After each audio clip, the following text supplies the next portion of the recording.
Hello बच्चों, आशा physics classes में आपका स्वागत है। आज हम टॉपिक पढ़ेंगे मात्रक। किसी भौतिक राशि के लिए उपयोग मानक को मात्रक कहते हैं। जैसे आपने भौतिक राशियाँ पढ़ी थी, उसी जैसी ही डेफिनेशन इस मात्रक की है। मात्रक दो प्रकार के होते हैं, पहला मूल मात्रक और दूसरा व्युत्पन्न मात्रक।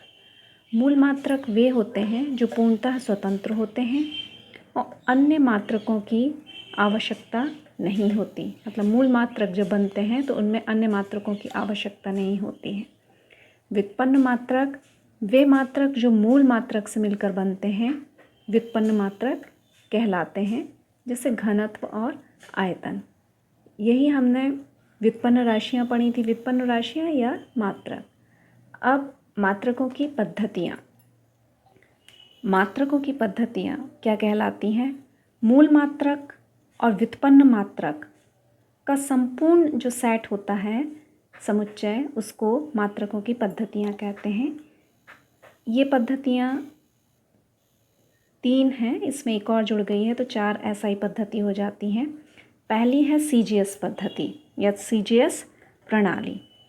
CGS पद्धति जैसे कि CGS सेंटीमीटर ग्राम सेकंड प्रणाली, या इसको पद्धति भी कहते हैं।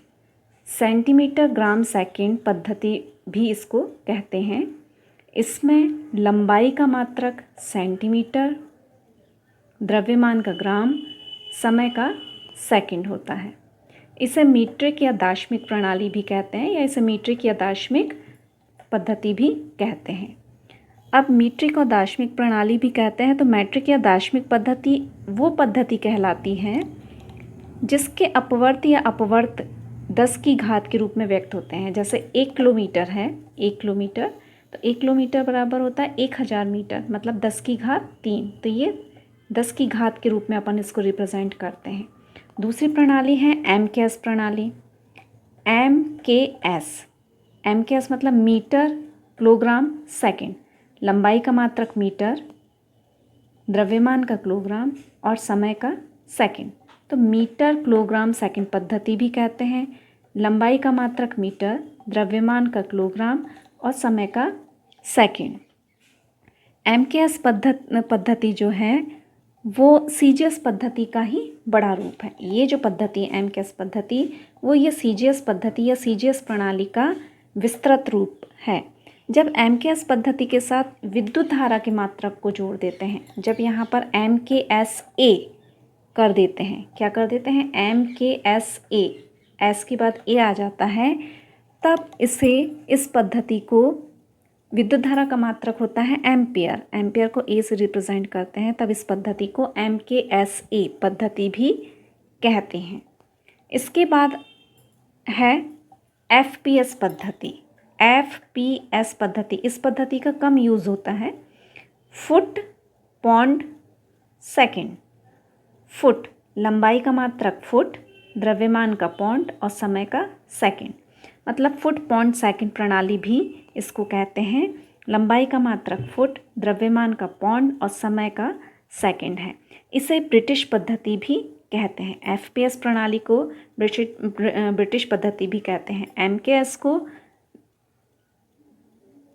MKS पद्धति CGS पद्धति का बड़ा रूप है और CGS पद्धति को मीट्रिक या दार्शनिक प्रणाली भी कहते हैं। चौथी है SI प्रणाली। SI प्रणाली इंटरनेशनल सिस्टम ऑफ यूनिट है। इसका फुल नाम SI प्रणाली का है। ये एक अंतर्राष्ट्रीय प्रणाली है और MKS प्रणाली का ही एक रूप है। SI प्रणाली में 7 मूल मात्रक और 2 पूरक मात्रक हैं। एक ये क्वेश्चन आता है कि SI पद्धति में कितने मूल मात्रक और कितने पूरक मात्रक होते हैं? तो आंसर रहेगा SI प्रणाली में या SI पद्धति में 7 मूल मात्रक और 2 पूरक मात्रक हैं। इनकी पूरी एक टेबल बनानी पड़ेगी, जैसा कि मैंने इसमें बताया हुआ है। मूल मात्रक, मात्रक का नाम और उसके संकेत। तो पहला मूल मात्रक है लंबाई, इसका मात्रक है मीटर, इसको स्मॉल m से रिप्रेजेंट करते हैं। दूसरा है द्रव्यमान, इसका मात्रक है किलोग्राम, इसको स्मॉल केजी से रिप्रेजेंट करते हैं। तीसरा है समय, इसका मात्रक है सेकंड, इसको एस से, छोटी क्लासेस में टी से भी रिप्रेजेंट करते थे किंतु यहाँ पे अपन एस से रिप्रेजेंट करते हैं। ताप, ताप का मात्रक केल्विन, के से। विद्युत धारा एम्पियर, कैपिटल ए से, इसको कैपिटल ए से ही रिप्रेजेंट करेंगे क्योंकि ये एम्पियर वैज्ञानिक के नाम पर विद्युत धारा का मात्रक दिया गया है। ज्योति तीव्रता कैडेला, सी डी, और पदार्थ की मात्रा मोल, MOL, मोल। दो पूरक मात्रक हैं, समतल कोण और घन कोण। समतल कोण का मात्रक है रेडियन, RAD, स्मॉल लेटर्स में ही इसको यूज़ करेंगे, और घन कोण स्टेरेडियन, SR से रिप्रेजेंट करेंगे। SI पद्धति का जब हम यूज़ करते हैं तो हमें कुछ बातों का ध्यान रखना पड़ता है क्योंकि आप आगे चल कर के यूनिट्स पढ़ेंगे तब SI पद्धति का सबसे ज़्यादा यूज़ करना पड़ेगा। तो उसको देखते हुए हमें निम्न बातें ध्यान में रखनी पड़ेंगी। सबसे पहला, मात्रकों के संकेत छोटे अक्षरों में मतलब स्मॉल लेटर में होना चाहिए। हम लिखेंगे, हम कैपिटल लेटर में यूज़ नहीं कर सकते। जैसे मीटर है तो मीटर को हम कैपिटल M में नहीं लिख सकते, या किलोग्राम को कैपिटल K और कैपिटल G में नहीं लिख सकते, स्मॉल लेटर्स का यूज़ करेंगे। तो पहली बात हमको ध्यान रखना है, SI पद्धति जब वो पूछता है और किसी की यूनिट पूछता है तो हमको मीटर यदि हम लिख रहे हैं तो स्मॉल m रिप्रेजेंट करेंगे। और यदि वैज्ञानिक का नाम है जैसे कि एम्पियर था तो वैज्ञानिक के नाम पर यदि मात्रक है तब हम उसको कैपिटल लेटर में यूज़ करेंगे, पूरी स्पेलिंग यूज़ ना करके फर्स्ट लेटर जो उसका है वो यूज़ करेंगे। जैसे एम्पियर है तो A।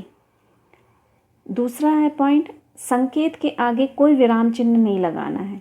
जैसे हम लोग अधिकतर फुल स्टॉप का यूज़ कर देते हैं, ये मैंने इसमें बताया है। जैसे लंबाई 4 मीटर दी गई है और हमको इसको सांकेतिक भाषा में लिखना है तो हम 4 स्मॉल m, मीटर को हम स्मॉल संकेत m है तो 4m, उसके आगे हम स्टॉप या कोई और चिन्ह नहीं लगाएंगे। तीसरा है, मात्रकों का पूरा नाम इंग्लिश के स्मॉल लेटर्स में लिखना चाहिए। यदि हम पूरा नाम लिख रहे हैं तो हमें स्मॉल लेटर्स मतलब स्मॉल लेटर्स का यूज़ करना, कैपिटल लेटर्स का यूज़ नहीं करना। जैसे ये मैंने लिख कर बताया है कि मीटर में कैपिटल M नहीं लिखना है, स्मॉल लेटर्स सारे स्मॉल लेटर्स हैं, METRE मीटर। या किलोग्राम लिखेंगे तो इसकी स्पेलिंग हम स्मॉल लेटर्स में ही लिखेंगे।